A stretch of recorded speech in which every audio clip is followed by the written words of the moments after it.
여러분, 혹시 봄에 텃밭 한가운데 서서 씨앗 봉투를 잔뜩 들고 있는데 뭘 어디에 심어야 할지 머리가 새하얗게 된 적 있으신가요?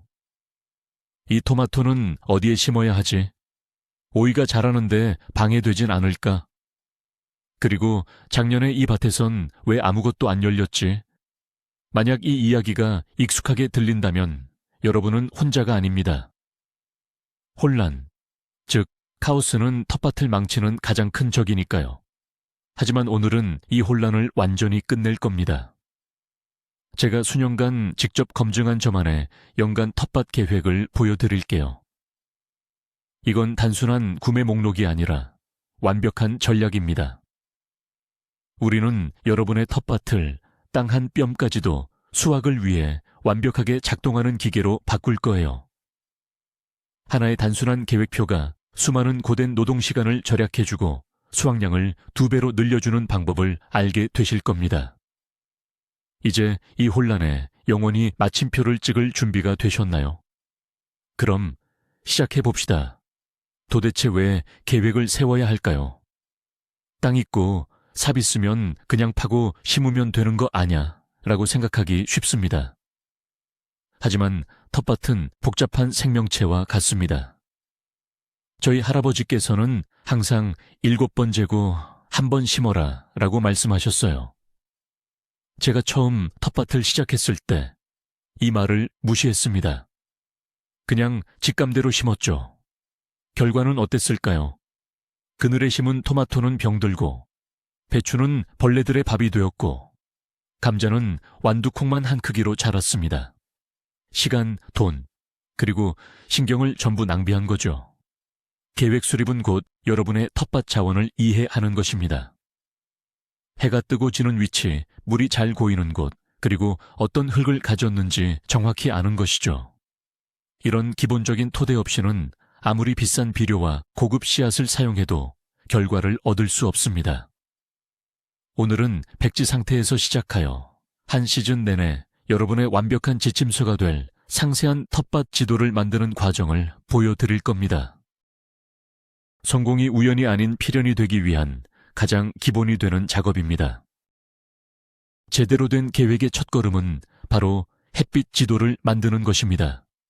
식물은 빛을 먹고 자랍니다. 빛 없이는 광합성이 이루어질 수 없죠. 그러니 맑은 날 공책을 들고 텃밭으로 나가세요. 그림자가 어떻게 움직이는지 파악해야 합니다. 밭 전체를 아침, 점심, 저녁 3번에 걸쳐 둘러보세요. 해가 하루 종일 비추는 곳은 어디인가요? 이곳은 토마토, 고추, 가지, 수박을 위한 구역입니다. 이들은 최소 6시간에서 8시간 이상 직사광선이 필요합니다. 오후에 그늘이 지는 곳은요? 오이, 호박, 콩류가 잘 자라는 부분 그늘 자리입니다. 햇볕은 적지만 밝은 그늘이 지는 곳은요? 상추, 아이피채소, 시금치, 부추 같은 쌈채소와 엽채류에게 완벽한 장소입니다. 주변의 나무나 건물 때문에 생기는 그림자도 고려하는 것을 잊지 마세요. 여름에는 태양의 고도가 높아져서 봄이나 가을보다 그림자가 짧아진다는 점도 기억해야 합니다. 밭 계획도를 그리고 강한 햇볕, 부분 그늘, 짙은 그늘, 구역을 명확하게 표시하세요. 이 작업은 햇빛을 좋아하는 작물이 웃자라거나 영양 부족에 시달리는 것을 막아주고 그늘을 좋아하는 작물이 햇볕에 타는 것을 방지해 줄 것입니다. 작황을 결정짓는 두 번째 핵심은 바로 토양입니다. 토양이 그냥 좋겠거니 막연히 기대만 해서는 안 되죠. 반드시 정확히 알고 계셔야 합니다. 간단한 테스트를 해보세요. 축축한 흙을 한 줌 쥐고 막대 모양으로 굴려보세요. 만약 흙이 부스러진다면 그것은 모래 성분이 많다는 뜻입니다. 모래는 물이나 비료를 잘 잡아두지 못합니다. 이럴 때는 유기물이나 피트모스 또는 점토를 충분히 넣어주어야 합니다. 반대로 흙이 단단한 고리 모양으로 굴러가고 갈라지지 않는다면 그건 점토질입니다. 점토는 영양분은 풍부하지만 너무 무거워서 뿌리가 숨쉬기 어렵고 물 빠짐이 나쁩니다. 이럴 때는 흙을 부드럽게 만들기 위해 모래나 톱밥을 섞어 주어야 합니다. 그리고 가장 중요한 것은 산성도, 즉 pH입니다. 원예점에서 간단한 리트머스 종이를 구입하세요. 대부분의 채소는 중성 토양을 좋아합니다. 만약 종이가 붉은색으로 변했다면 토양이 산성이라는 뜻입니다. 이럴 때는 가을이나 이른 봄에 반드시 고토 석회나 젤을 넣어 주어야 합니다. 이렇게 하지 않으면 배추는 뿌리 혹병에 걸리기 쉽고 특히 비트는 달콤하게 자라지 못합니다. 자신의 토양 상태를 아는 것이 바로 성공의 절반입니다.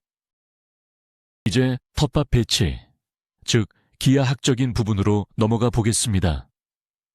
씨앗을 그냥 갈아엎은 밭에 줄지어 심으실 건가요? 아니면 고정식 텃밭, 즉 두둑을 만드실 건가요? 저는 고정식 두둑을 강력히 추천합니다. 왜냐하면 그렇게 해야 작물의 뿌리가 자라는 곳을 밟지 않게 되기 때문입니다. 흙은 계속 폭신폭신하고 살아있는 상태를 유지할 수 있죠. 두둑의 최적 너비는 60에서 90cm 사이입니다. 이 정도 폭이라면 어느 쪽에서든 흙을 밟지 않고도 중앙까지 쉽게 손이 닿습니다. 두둑 사이의 통로 고랑은 넓어야 합니다. 최소 40에서 50cm는 확보하세요. 공간을 아까워하지 마세요. 물뿌리개나 양동이를 들고 다녀야 하고 어쩌면 손수레를 끌고 지나가야 할 수도 있습니다. 통로를 좁게 만들면 한여름 작물잎이 무성하게 자랐을 때 좁은 통로 때문에 덩굴 정글 속으로 걸어 들어가지도 못할 겁니다. 두둑은 남북 방향으로 배치하는 것이 가장 좋습니다. 그래야 오전이나 저녁 시간에 작물들이 서로에게 그늘을 만들지 않고 햇빛을 골고루 받을 수 있습니다. 여러분의 계획표에 두둑 배치도를 꼭 그려보세요. 이것이 바로 미래의 텃밭을 위한 뼈대가 될 것입니다. 초보자들에게 가장 무서운 단어는 돌려짓기 윤작일 겁니다. 하지만 사실 아주 간단해요. 매일 식당에 가서 메밀만 먹는다고 상상해 보세요. 곧 질릴 뿐만 아니라 우리 몸도 다른 영양분이 부족해지겠죠. 식물도 마찬가지로 다양한 영양분이 필요합니다. 어떤 식물은 땅에서 질소를 빨아들이고 또 어떤 식물은 칼륨을 많이 필요로 하죠. 만약 한 자리에 양배추를 5년 연속 심는다면 땅은 금방 힘을 잃고 척박해질 거예요. 하지만 이게 다가 아닙니다. 흙 속에는 특정 작물에만 생기는 해충이나 병균이 쌓이게 됩니다. 감자 심은 자리에 또 감자를 심었나요? 그러면 콜로라도 감자잎벌레나 역병, 파이토프토라 이 2배로 몰려올 겁니다. 규칙은 간단합니다. 한 번 심었던 작물은 최소 3년에서 4년이 지나기 전에는 같은 자리에 다시 심지 마세요. 채소를 4그룹으로 나누세요. 잎 채소, 열매 채소, 뿌리 채소, 그리고 콩과 식물입니다. 그리고 매년 이 그룹들을 돌아가면서 심기만 하면 됩니다. 이것이 바로 여러분 텃밭 건강의 기본입니다. 이제 작물 돌려짓기, 즉 윤작에 대해 자세히 알아보겠습니다. 어떤 작물을 어떤 순서로 심어야 할까요? 뿌리 채소와 잎 채소를 번갈아 심는 전통적인 방법도 있지만 과학적인 접근법이 훨씬 효과적입니다. 윤작주기는 땅의 영양분을 가장 많이 요구하는 다비성 작물, heavy feeders부터 시작합니다. 바로 양배추, 호박, 오이, 그리고 애호박 같은 채소들이죠. 이 작물들은 다량의 질소와 유기물을 필요로 합니다. 그래서 심기 전에 퇴비나 가축분 같은 유기질 비료를 충분히 넣어줘야 합니다. 이듬해에는 그 자리에 토마토, 고추, 가지 또는 감자처럼 남아있는 영양분을 사용하는 작물들을 심습니다.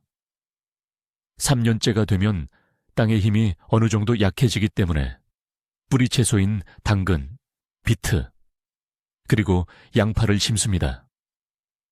뿌리 채소는 많은 양의 질소가 필요 없으며 오히려 질소가 과하면 뿌리가 상하거나 썩기 쉽습니다. 그리고 4년째에는 콩과 식물, 바로 완두콩이나 강낭콩 같은 콩류를 심습니다. 이 작물들은 정말 마법사 같습니다. 콩류는 기르기 쉬울 뿐만 아니라 뿌리에 공생하는 박테리아 덕분에 흙 속에 질소를 다시 공급해 줍니다. 콩류가 새로운 윤작 주기를 위한 땅을 회복시켜 주는 것입니다. 이 순서를 꼭 기억해 두십시오. 이 방법은 절대 실패하지 않는 황금률입니다. 자, 이제 마법 같은 함께 심기 동반 재배를 소개합니다.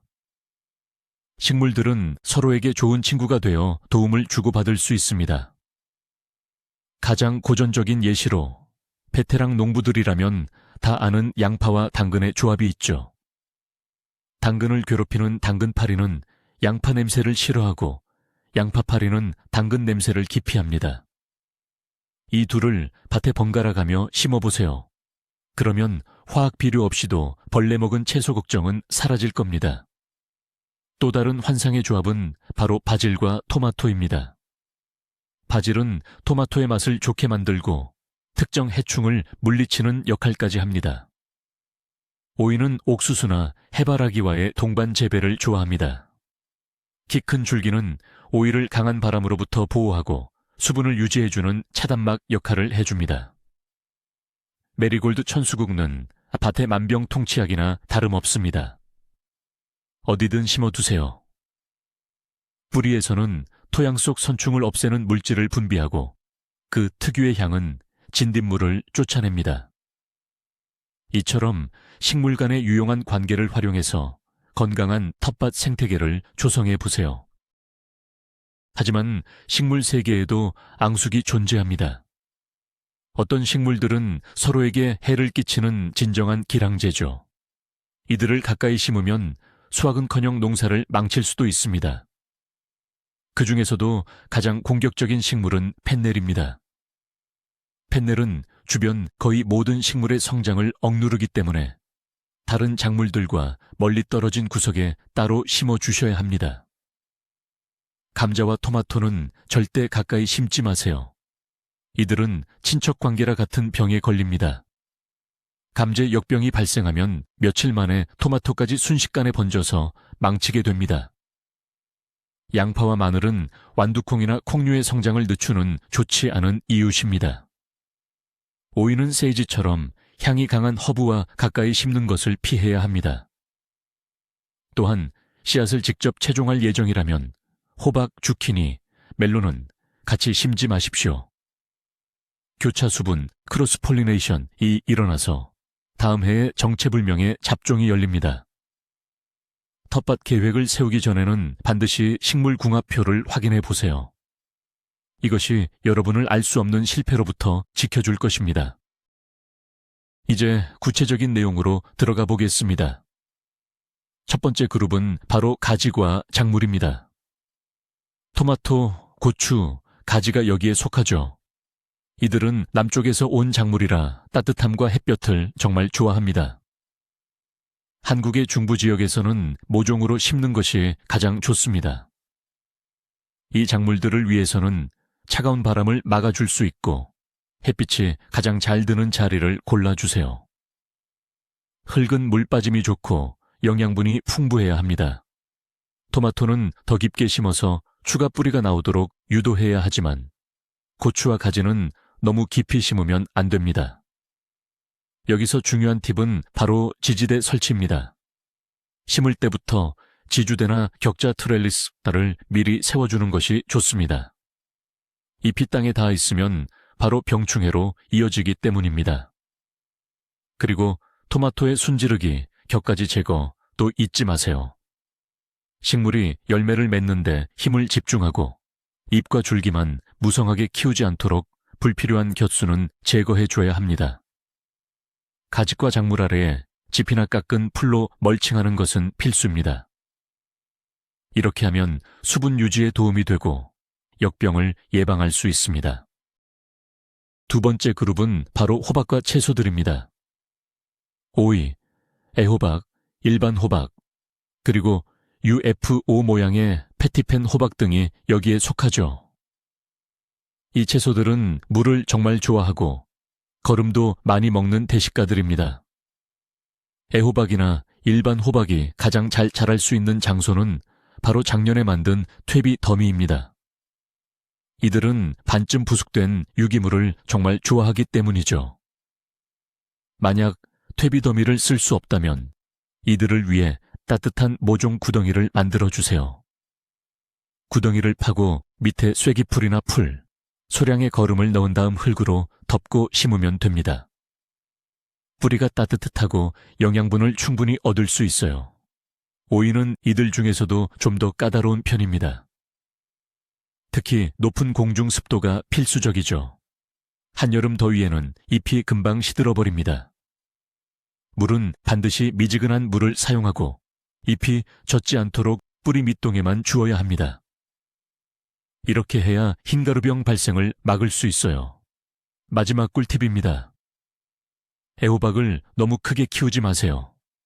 어릴 때 수확해야 맛이 더 좋을 뿐만 아니라 자주 따줄수록 포기에서 새로운 열매가 더 많이 맺히게 됩니다.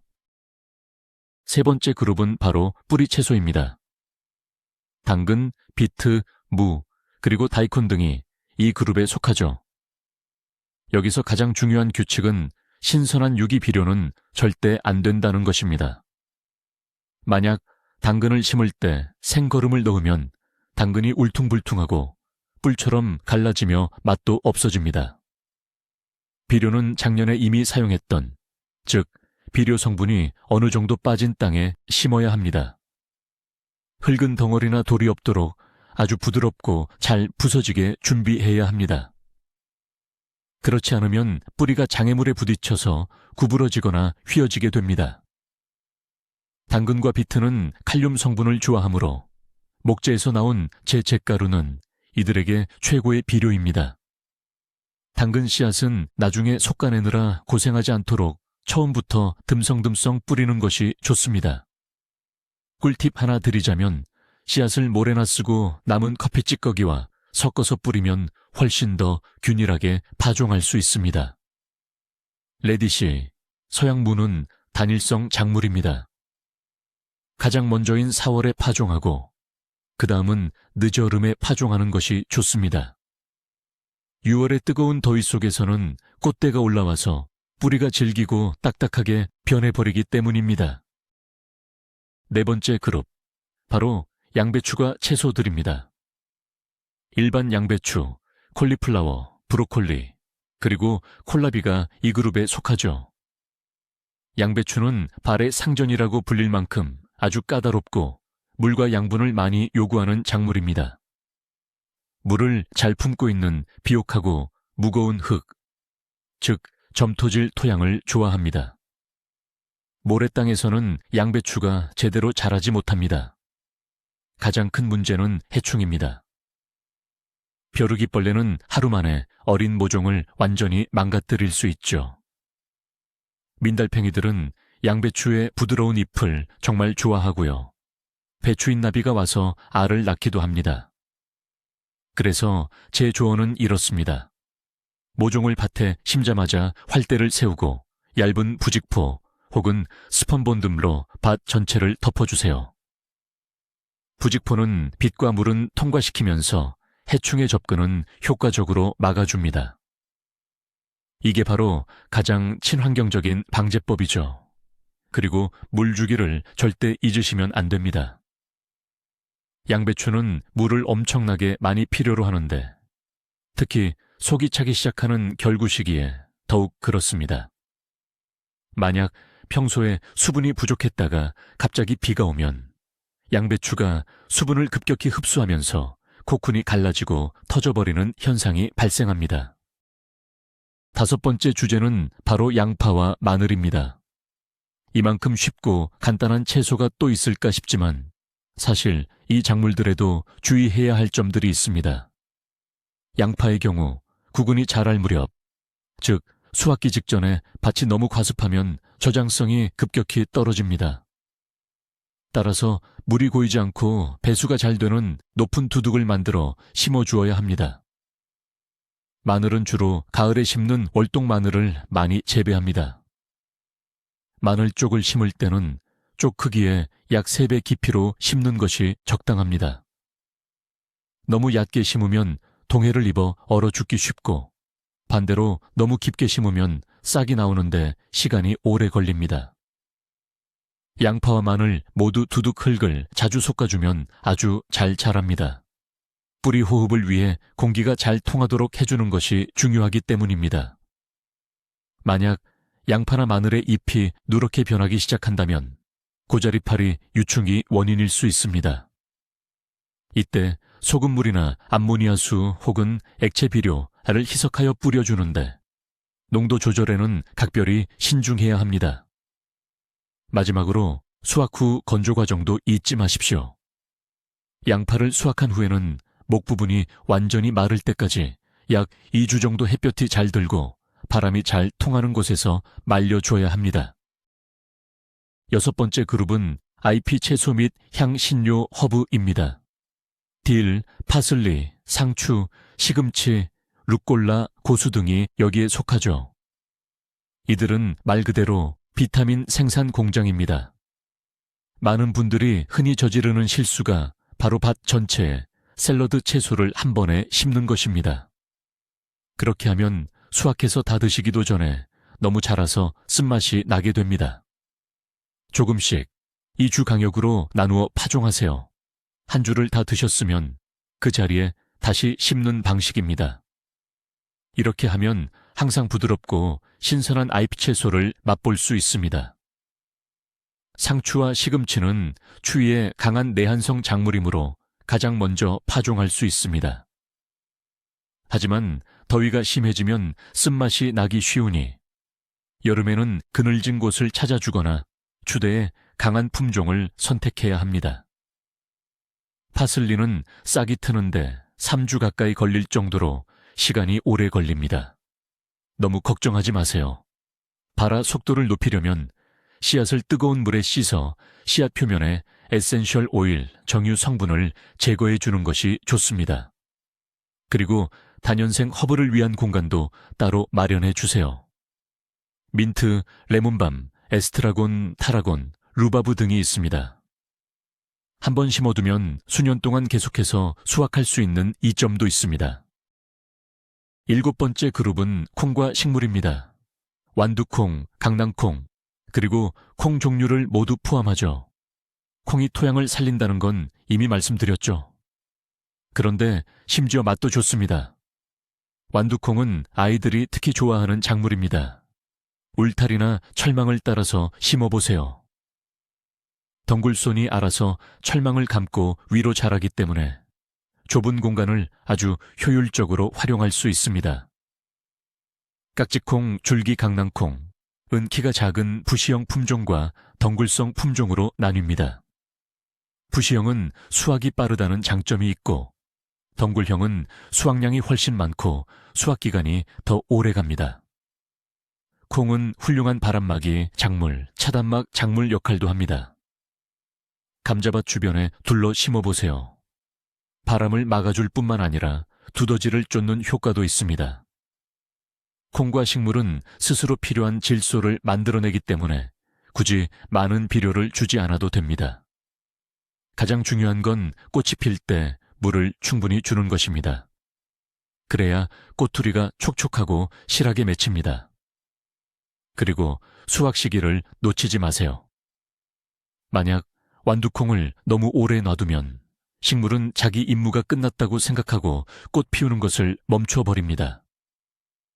제때 수확하는 것이 중요합니다. 수직 정원, 절대 잊으시면 안 되죠. 텃밭이 좁다면 위쪽 공간을 활용하는 겁니다. 오이를 지지대에 올려 키우면 땅에서 키우는 것보다 공간을 3배나 절약할 수 있어요. 덩굴콩은 물론이고 심지어 작은 열매가 열리는 호박이나 멜론도 마찬가지입니다. 다만 호박처럼 무게가 나가는 작물은 튼튼한 지지대가 필수죠. 열매는 무게를 못 이겨 떨어지지 않도록 꼭 그물망에 넣고 끈으로 단단히 묶어주세요. 수직 텃밭은 PVC 파이프나 팔레트, 아니면 벽에 거는 전용 포켓을 활용해서 만들 수 있습니다.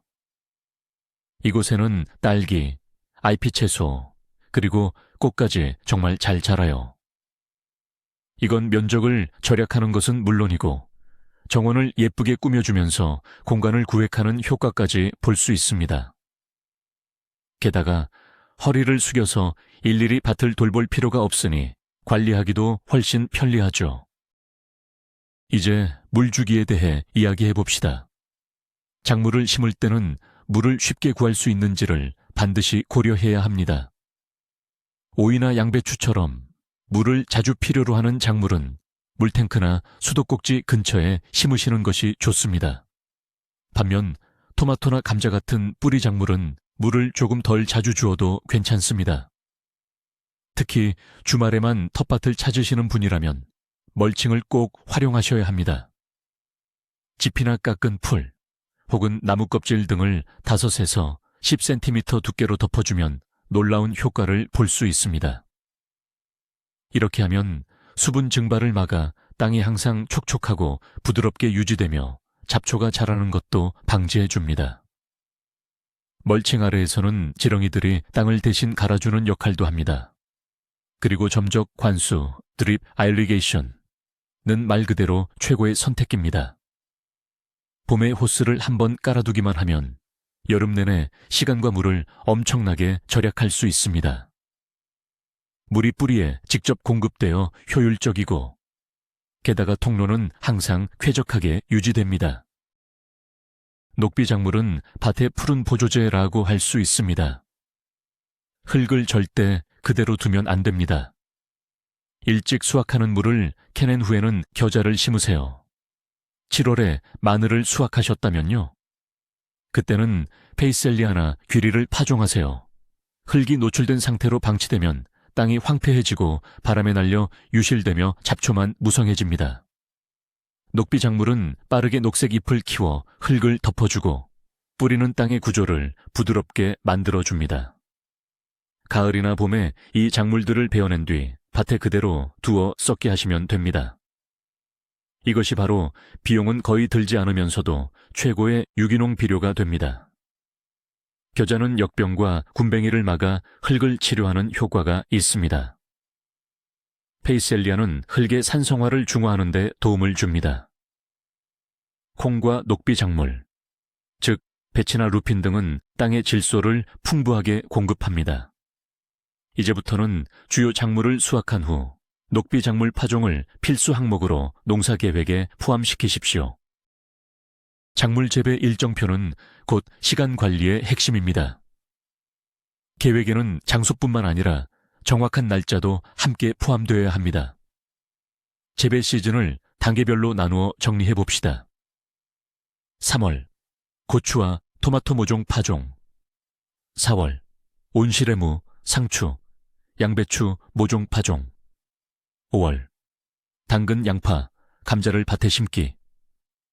6월, 서리의 위험이 완전히 사라지면 노지의 따뜻한 기후를 좋아하는 작물 모종을 정식합니다. 7월, 쌈채소, 다이콘무, 순무 등을 다시 파종합니다. 8월, 양파와 마늘 수확, 그리고 녹비작물 파종. 9월, 뿌리채소, 근체류와 감자 수확.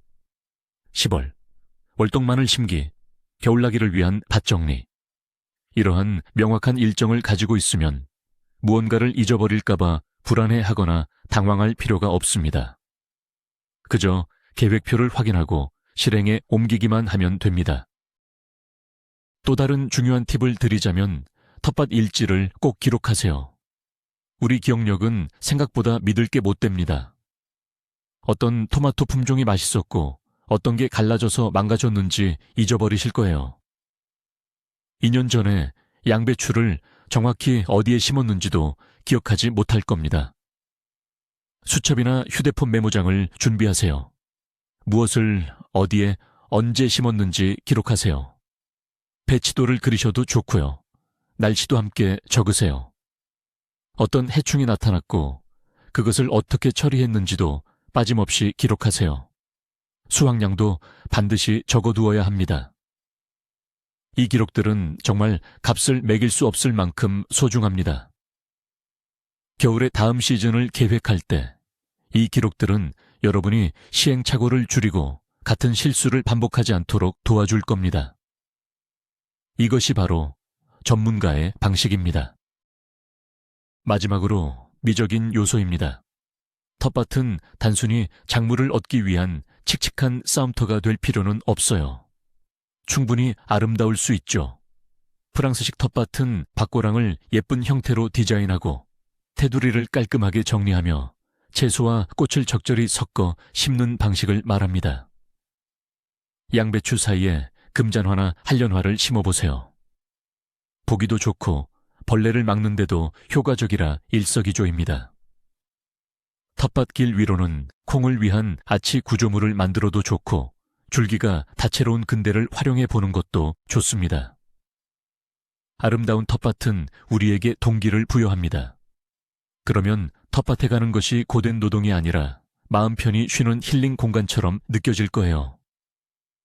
텃밭 설계에 디자인 요소를 적극적으로 도입하고 잠시 앉아 노력의 결과를 감상할 수 있는 벤치를 꼭 마련해 보세요. 자, 이제 완벽한 텃밭 계획을 세울 수 있는 모든 지식을 습득하셨습니다. 햇빛 분석부터 작물 궁합 선택까지 우리가 모든 과정을 함께 했습니다. 기억하세요. 이 계획은 절대적인 규칙이 아니라 여러분의 환경에 맞춰 계속해서 수정해야 하는 살아있는 설계도입니다. 성공의 비결은 규칙을 맹목적으로 따르는 것이 아니라 작물을 자세히 관찰하고 그들의 언어를 이해하는 데 있습니다. 실험하는 것을 두려워하지 마세요. 텃밭 가꾸기는 자연과 함께하는 창조적인 활동입니다. 올해는 이 조언들 중 일부라도 꼭 실천해보세요. 텃밭 계획도를 그리고 돌려짓기를 지키고 당근과 양파를 짝지어 심는 것처럼요. 제가 장담합니다. 분명한 차이를 경험하실 겁니다. 수확량은 늘어나고 힘든 노동은 줄어들 거예요. 끝까지 시청해 주셔서 감사합니다. 이 영상이 유익했다면 채널 구독과 알림 설정 종 모양 버튼 꼭 부탁드립니다. 자, 이제 댓글로 여러분의 고민을 알려주세요. 여러분의 텃밭에서 가장 까다로운 작물은 무엇인가요? 어떤 점이 가장 어려운가요? 함께 토론하고 해결책을 찾아봅시다. 풍성한 수확 거두시길 바라며 다음 영상에서 만나요.